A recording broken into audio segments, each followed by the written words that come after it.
So hello guys, welcome to our channel. তো আজকের এই ভিডিওতে আমরা কথা বলবো মোহনবাগান ইস্ট বেঙ্গলকে নিয়ে। পাশাপাশি পরের মরশুমের আইএসএল নিয়ে আপডেট রয়েছে। ভীষণ গুরুত্বপূর্ণ কয়েকটা ব্যাপার নিয়ে আলোচনা করব। তো ভিডিওটা ইন্টারেস্টিং হবে, শেষ পর্যন্ত দেখতে থাকো। আর আমাদের এই চ্যানেলে যারা প্রথমবার এসেছো তারা অবশ্যই সাবস্ক্রাইব করে পাশের বেল আইকনটিতে অল প্রেস করে দিও। তো চলো শুরু করা যাক। তো প্রথমেই আমরা কথা বলে নেব একটা খুবই গুরুত্বপূর্ণ বিষয় নিয়ে।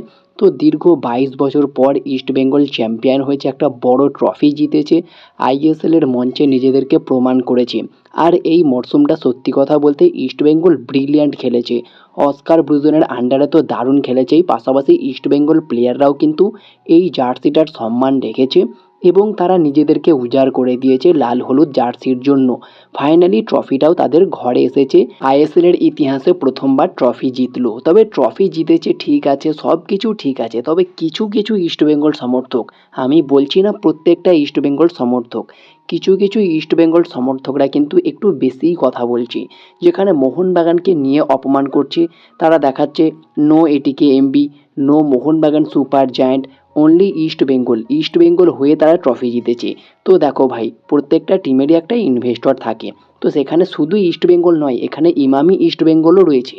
ইমামি ইস্টবেঙ্গলই কিন্তু হয়, তোমরা দেখে থাকবে ইস্টবেঙ্গল এফসি হলেও কিন্তু প্রায় 70% এই টিমটার ওনারশিপ আছে ইমামির হাতে। চাইলে অনেক কিছু করতে পারে এই টিমটাতে। তো সেখানে সঞ্জীব গোয়েঙ্কা যেহেতু তিনি এই মোহনবাগান টিমটাতে অনেক ইনভেস্ট করেন, সেক্ষেত্রে তিনি তার মন মতো সুপার জায়ান্টটা দিয়েছেন। তো এই বিষয় নিয়ে এত কিছু করার নেই, দুটো টিমই কলকাতার টিম, তোমরা যাকে যারা সাপোর্ট করো সেটা তোমাদের ব্যক্তিগত ব্যাপার। রাইভেলারিটা মাঠেই ঠিক আছে, ডার্বি ম্যাচে তোমরা মাঠে দেখে থাকবে অনেক ভালো একটা জমজমাট লড়াই হয়ে থাকে।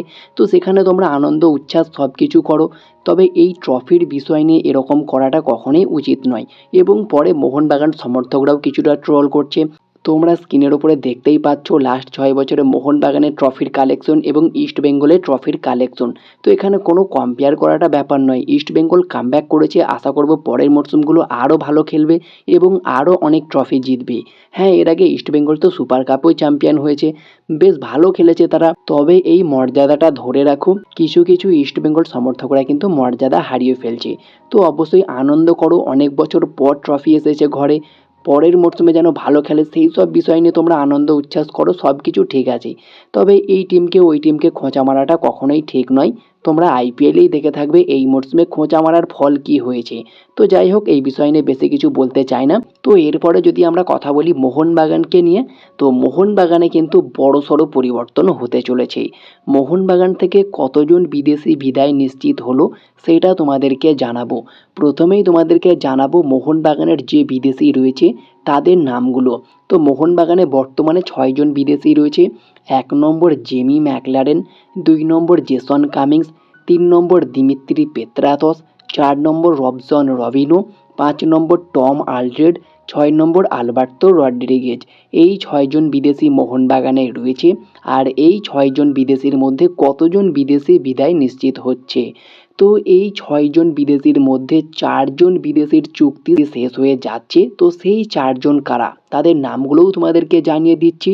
প্রথমেই যে প্লেয়ারটার সঙ্গে চুক্তি শেষ হয়ে যাচ্ছে সেটা হচ্ছে টম আলড্রেড, একজন 35 বছর বয়সী স্কটল্যান্ডের সেন্টার ব্যাক, বর্তমান মার্কেট ভ্যালু 2 কোটি টাকা। আর বর্তমানে তার বয়স 35 বছর, আর তার সঙ্গে মোহনবাগানের চুক্তি শেষ হয়ে যাচ্ছে। হ্যাঁ, টম আলড্রেড অনেক ভালো খেলেছে, দারুণ পারফরমেন্স করেছে, মোহনবাগান জার্সির সম্মানটা তিনি রেখেছেন, ডিফেন্সে উজাড় করে দিয়েছেন নিজেকে, দলের জন্য গুরুত্বপূর্ণ ম্যাচে গোলও করেছেন। তো সেই টম আলড্রেডের সঙ্গে চুক্তি শেষ হয়ে যাচ্ছে এবং খুব সম্ভবত টম আলড্রেডের সঙ্গে আর কোনো নতুন চুক্তি হবে না, তাকে বিদায় করতে চলেছে। 1 নম্বর বিদেশি হিসাবে টম কিন্তু প্রায় নিশ্চিত মোহনবাগানে থাকছে না সামনের মরশুমে। 2 নম্বর যে বিদেশিটা মোহনবাগানে থাকছে না প্রায় নিশ্চিত, সেটা হচ্ছে দিমিত্রি পেত্রাতস। এই মরশুমের মাঝ বরাবর সময় থেকেই আমরা বুঝে আসছি যে দিমিত্রি পেত্রাতসের এটাই লাস্ট মরশুম এবং তিনি মোহনবাগান ছাড়বেন বা মোহনবাগান আর কন্টিনিউ করবে না দিমিকে নিয়ে। তো দিমিত্রি পেত্রাতস একজন 33 বছর বয়সী অস্ট্রেলিয়ান অ্যাটাকিং মিডফিল্ডার, বর্তমান মার্কেট ভ্যালু 5.6 কোটি টাকা। আর তার সঙ্গে মোহনবাগানের চুক্তি শেষ হয়ে যাচ্ছে মে 31, 2026-এ। তো অবশ্যই আর মাত্র 10 দিন পরেই চুক্তি শেষ হয়ে যাবে টম দিমির। তো দুজনকেই কিন্তু অফিসিয়ালি থ্যাংক ইউ জানাবে খুব দ্রুত। বলতো। আর এই দুটো বিদেশির বিদায় প্রায় নিশ্চিত। 3 নম্বর যে বিদেশিটা সেটা হচ্ছে জেসন কামিংস। যদিও জেসন কামিংসকে রাখতে চাইছে, তবে কামিংস নাও থাকতে পারে। তো আপাতত তার চুক্তি শেষ হয়ে যাচ্ছে। 30 বছর বয়সে একজন অস্ট্রেলিয়ান সেন্টার ফরওয়ার্ড, বর্তমান মার্কেট ভ্যালু 6 কোটি টাকা। তো জেসন কামিংসের সঙ্গেও মোহনবাগানের মে 31, 2026 চুক্তি শেষ হয়ে যাচ্ছে মাত্র 10 দিন পরেই। আশা করছি তাকেও হয়তো থ্যাংক ইউ জানিয়ে দিতে পারে, তবে কামিংসকে রাখার একটা সম্ভাবনাও থাকছে। তবে আমি মনে করছি অস্ট্রেলিয়ানদের প্রতি আর কোনো মায়া না বাড়িয়ে নতুন কোনো দেশের প্লেয়ারকে নিয়ে আসলেই বেটার হবে, আমার পার্সোনালি মতামত। তো 3 নম্বর বিদেশি হিসাবেই জেসন কামিংসও প্রায় বিদায় মোহনবাগান থেকে নিশ্চিত হয়ে যাচ্ছে। 4 নম্বর যে প্লেয়ারটা সেটা রবসন রবিনও হতে পারে, তবে দুর্ভাগ্যবশত যেটা বলতেই হচ্ছে আলবার্তো রড্রিগেজ মোহনবাগানের হয়ে টপ ক্লাস পারফরমেন্স করেছে এখনও পর্যন্ত। 33 বছর বয়সী একজন স্প্যানিশ সেন্টার ব্যাক, বর্তমান মার্কেট ভ্যালু 1.8 কোটি টাকা। আর তার সঙ্গে মোহনবাগানের চুক্তি শেষ হয়ে যাচ্ছে এই মে 31, 2026। তবে তাকে অলরেডি মোহনবাগান কিন্তু চুক্তি অফার করেছে। খুব সম্ভবত আরও 2 বছরের চুক্তি হতে চলেছে এই আলবার্তো রড্রিগেজের সাথে মোহনবাগান সুপার জায়ান্টের। আর 4 নম্বর বিদেশি হিসাবে মেবি রবসন রবিনো বিদায় হতে পারে। একজন 30 বছর বয়সী ব্রাজিলিয়ান লেফট উইঙ্গার, বর্তমান মার্কেট ভ্যালু 3.6 কোটি টাকা। রবসন রবিনো খুবই কোয়ালিটি একজন প্লেয়ার, কোনো সন্দেহ নেই। তবে রবসন রবিনোর যে খুব একটা গুরুত্বপূর্ণ ভূমিকা এই মোহনবাগান টিমে আছে সেটা কিন্তু নয়। হ্যাঁ, একজন ভালো প্লেয়ার অবশ্যই, কোয়ালিটি তো রয়েছেই। তবে মোহনবাগানে আমি মনে করছি এই লেভেলেরই একজন ভালো ইন্ডিয়ান প্লেয়ারকে নিক, লাইক লিস্টনের ব্যাকআপ হিসাবে। সেখানে অনেক ভালো ভালো ভারতীয় প্লেয়ার রয়েছে যাদেরকে মোহনবাগান নিলে অনেক বেটার হবে। লেফট উইঙ্গারে রবসনের মতো প্লেয়ারকে প্রয়োজন নেই। তো ভালো এটাই হবে মোহনবাগানের জন্য যদি রবসন রবিনোকে ছেড়ে দেয়, যদিও তার সঙ্গে আরও একটা বছরের চুক্তি রয়েছে। তবে রবসন রবিনোকে ছেড়ে দিলেই বেটার হবে। আর রবসন রবিনো মোহনবাগান ছাড়লে তার যাওয়ার সবচেয়ে বড় পসিবিলিটি থাকতে পারে আইএসএলেরই আর একটা বড় ক্লাব, এই মরশুমের চ্যাম্পিয়ন হয়েছে ইস্ট বেঙ্গল, সেই ক্লাবে। কারণ সেখানেই রয়েছেন অস্কার ব্রুজন, আর তার সঙ্গে কিন্তু চুক্তি বাড়াতেও পারে।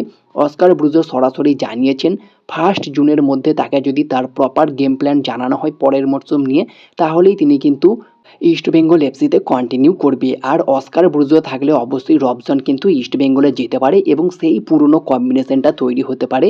মিগুয়েল রবসন জুটিটা আমরা আবারও দেখতে পেতে পারি, সাথে অস্কারের মাস্টার স্ট্রোক তো থাকছেই। তো সব মিলিয়ে রবসন রবিনোকে ছেড়ে দিলে অনেক বেটার হবে।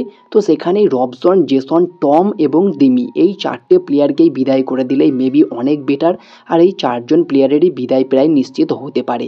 3জন বিদেশি তো প্রায় নিশ্চিত, তবে রবসনের ব্যাপারটা আমি এখনও ভাবতে পারছি না, কারণ তার সঙ্গে চুক্তি রয়েছে। তবে আমার মনে হয় না এই পজিশনের এই টাইপের প্লেয়ার মোহনবাগানে খুব একটা প্রয়োজন রয়েছে। সেখানে লিস্টন অনেক বেটার খেলছে এবং একজন ব্যাকআপ প্লেয়ার হিসেবে একজন ইন্ডিয়ান প্লেয়ারকে নিলেই ভালো হবে। তো রবসনকে ছেড়ে দিয়ে একজন এমন প্লেয়ারকে নিতে হবে যিনি লেফট উইঙ্গার এবং striker, like Aladin Ajarai, Kwame Peprah, Noah Sadaoui, এই টাইপের প্লেয়ারকে নিতে হবে যারা উইঙ্গারের পাশাপাশি সেন্টার ফরওয়ার্ড পজিশনেও খেলতে পারবে। নোয়াকে তোমরা দেখেছো লেফট উইঙ্গারে মেনলি খেলে থাকে, তবে সেন্টার ফরওয়ার্ডেও তিনি দারুণভাবে খেলে থাকে। অনেক ভালো ভালো গোলও করেছেন সেন্টার ফরওয়ার্ড হিসাবে। তো সেখানেই মোহনবাগান কি আলাদিন আজারাইকে নিতে পারবে? কতটা চান্স থাকছে? তো প্রথমেই বলে দিই, আলাদিন আজারাই বর্তমানে নর্থ ইস্ট থেকে লোন ডিলে ইন্দোনেশিয়ান সুপার লিগের ক্লাবে খেলছেন পার্সিজেতে। তো সেখানে দারুণ পারফরমেন্সও করছেন। আর আলাদিন আজারাই একজন 33 বছর বয়সী মরক্কান সেন্টার ফরওয়ার্ড, বর্তমান মার্কেট ভ্যালু 2.8 কোটি টাকা।